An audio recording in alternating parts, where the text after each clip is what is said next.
It is with immense pleasure that I welcome with us today Rebecca and Mark, international trade experts, during this second edition of the MCB Trade Week. It is under the theme of enabling African trade growth with a sustainability lens. So without ado, I will let each one of you present yourself.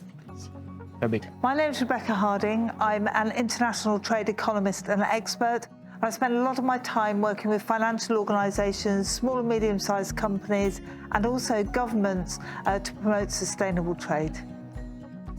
I'm Mark Badmus. I'm the founder and the CEO of AMB Global Trade Finance Consultant based in England.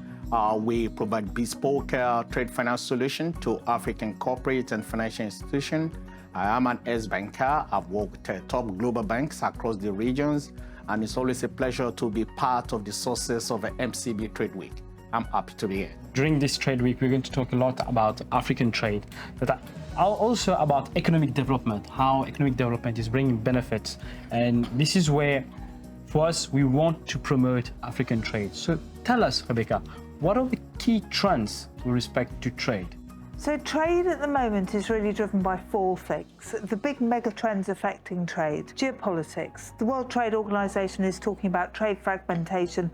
A lot of that is about politics, Russia, Ukraine, the Middle East and so on, big things that we all know about. There's a economic trend as well. What's happening to interest rates, where's inflation going, all of these types of things, but also trade as a power lever and economics as a power lever in the geopolitical conflicts as well. Then there's technology. Technology is really shifting the way in which we do trade, the way in which we communicate with customers, the way in which we manage transactions. So these things are big things as well. But the final and most important, and also I think the most positive thing, is actually sustainability, because we have to make trade sustainable in order to overcome all of the other challenges that trade faces. A lot of organisations are seeing that as a mechanism for reporting on net zero or reporting on things to do with climate change. But actually within Africa, I think the biggest, most important thing is to think about sustainability S.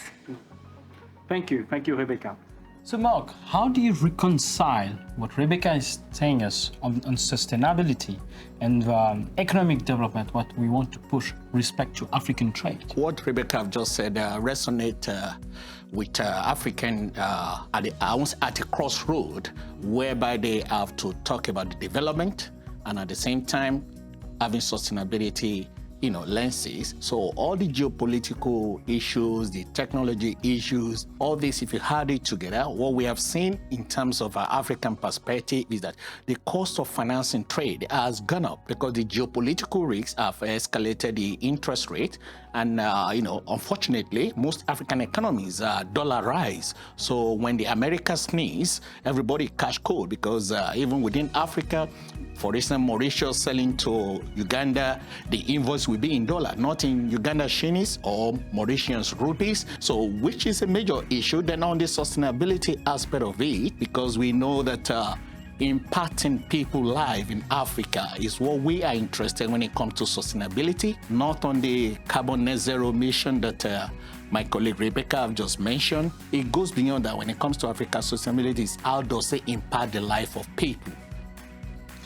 Thank you. This is very, very interesting on what you say with respect to sustainability and how it integrates with respect to African trade. But from a macroeconomic perspective, with respect to Africa now, Rebecca, how do you see sustainable trade in the future for Africa? Where are we heading?